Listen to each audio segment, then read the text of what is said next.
madaxweynaheena hadda jooga Sheekh Abdullaahi Deni 94 buu yimi isagoo iskuulada Puntland markaa Puntland ma ahaynade furaya waa xusuusta maantuu noqonay gaari inta la waayay buu gaari nisan dushiisa hawogtu sii fariistay xarago ma iman dambaan way buu yiri ayada tadaamun caawa halka inaan ku martiqaaday iyagana martiqaaday aad baan ugu mahad celinayna xaqabadkii gobol Sanaag lafdawar bay ka ahayd hore loo sheegay baada waxbarashada marka la yiraahdo 97kii sanad bay ka horeysay dawladda Puntland ismaheedii ayay ka soo qayb gashay iskuulkii ugu horeeyay oo laga furay baran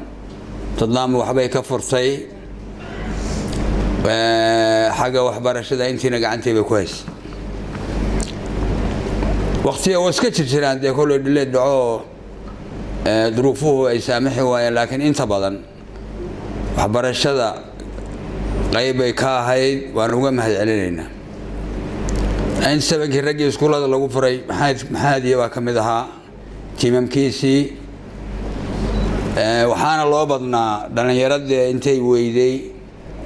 waxay bartaan iyo waxbarasho iska hooganaysa nin bareefad yar u furay iyo nin guriga wax ku baray iyo maalintii iskuulka la furay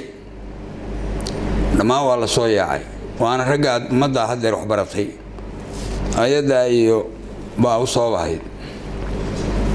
iyo dadkii markaa bulshada ahaayay joogay ee u baahnaa waxbarashada waxaan ka horeeyay oo aan xusuustaa madaxweynaheena hadda jooga Sheekh Abdullaahi Deni 94kii buu yimi isagoo iskuulada Puntland markaa Puntland ma ahaynade furaya badina furay nawaawin markaa aan maleeyay inuu joogay maahan xilliga asaas uu waxbarashada asaasiyay buu